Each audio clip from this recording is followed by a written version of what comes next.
In the beginning, after the dust was shaped into flesh and breath was placed inside empty lungs, the world held its breath.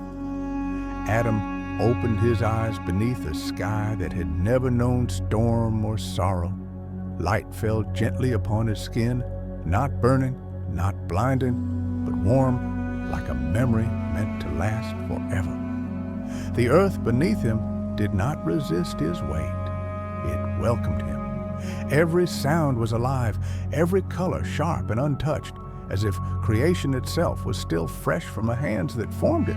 Adam did not ask where he was because fear had not yet taught him to question existence. He simply was. Then came Eve, drawn not from soil, but from flesh, born not as a servant, but as a reflection. When she opened her eyes, Eden became complete.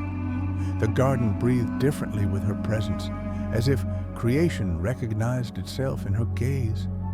Rivers curved gently through the land, whispering stories without words. Trees bent under the weight of fruit that never rotted, never failed, never tasted of decay. There was no hunger because abundance had no end. There was no shame because nothing had yet been broken. Adam and Eve walked freely, naked and unafraid, unaware that innocence is the most fragile state a soul can know.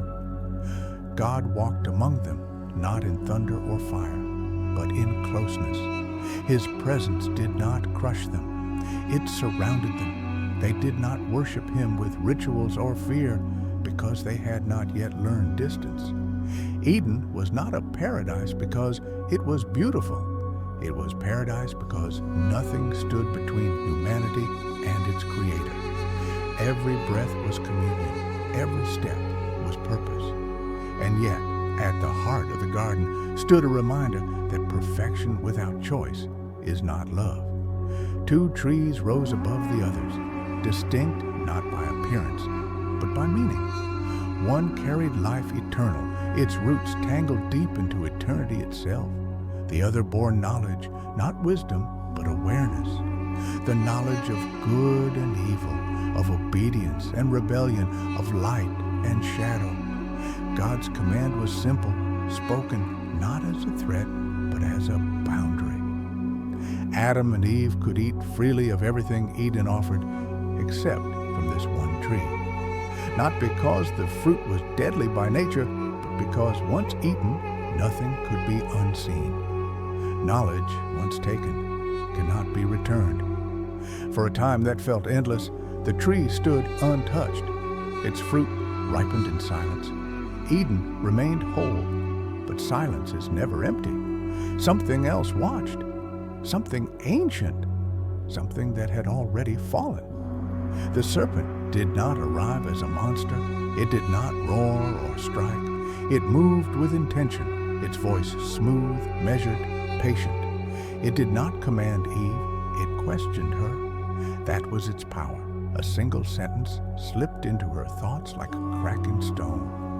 Did God really say? Doubt did not scream, it whispered. The serpent spoke of limits, of withheld truth, of a God who feared being surpassed. It promised clarity, not chaos, power, not punishment. You will not surely die, it said. You will be like him. Eve looked at the fruit, and for the first time, desire was born, not hunger, but want. The fruit was beautiful, perfect, and forbidden. In that moment, Eden held its breath again. Eve reached out, her fingers trembling not with fear, but anticipation. When her hand closed around the fruit, something unseen fractured across creation. The bite was soft, sweet, ordinary, and devastating. Nothing exploded, no fire fell, no voice thundered from the sky, but the silence afterward was heavier than anything Eden had ever known. Eve felt it first, a shift behind her eyes, awareness without peace. She turned to Adam, and he saw instantly the knowledge, the fear, the distance that had not existed moments before. He did not ask God. He did not question. He chose. he ate, the world changed, not in form, but in meaning. Their eyes opened, not to divinity, but to vulnerability. They saw themselves exposed, naked, small. Shame was born fully formed, and it wrapped itself around their hearts. They covered their bodies not because their skin had changed, but because their souls had. For the first time, humanity hid, not from danger, from God. Footsteps echoed through the garden. The sound they once loved now filled them with dread. Where are you? The question was not about location. God already knew where they stood. It was about separation. Adam spoke, fear in his voice. Excuses followed. Blame spread like poison. Eve blamed the serpent. Adam blamed Eve. And between them stood the truth they could not undo.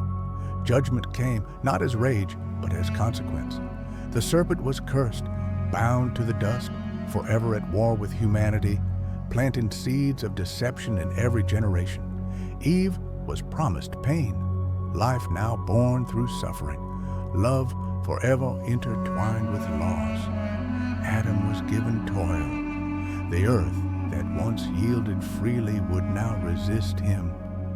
Sweat would mark every meal, and death, once absent, entered the world quietly, waiting for all.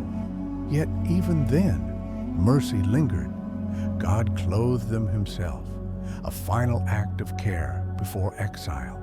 Eden could no longer remain open. Paradise cannot coexist with rebellion. Flaming swords ignited the horizon. Cherubim stood watch.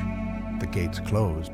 Adam and Eve stepped into a world where survival replaced harmony, where shadows stretched long, where innocence became memory.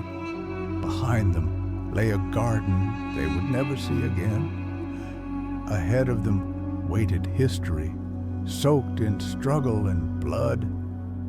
Their footsteps echoed into the unknown, carrying with them the weight of a choice that would shape every generation to come. But exile was not the end. From them would come children, from children rivalry, from rivalry jealousy, and soon the earth would drink blood for the first time. Two brothers would stand before God, one offering accepted, one heart consumed by rage, Cain and Abel.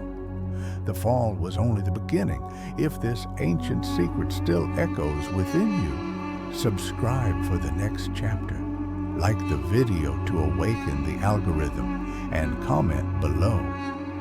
Was humanity doomed the moment the fruit was taken? Or do we still reach for it every day?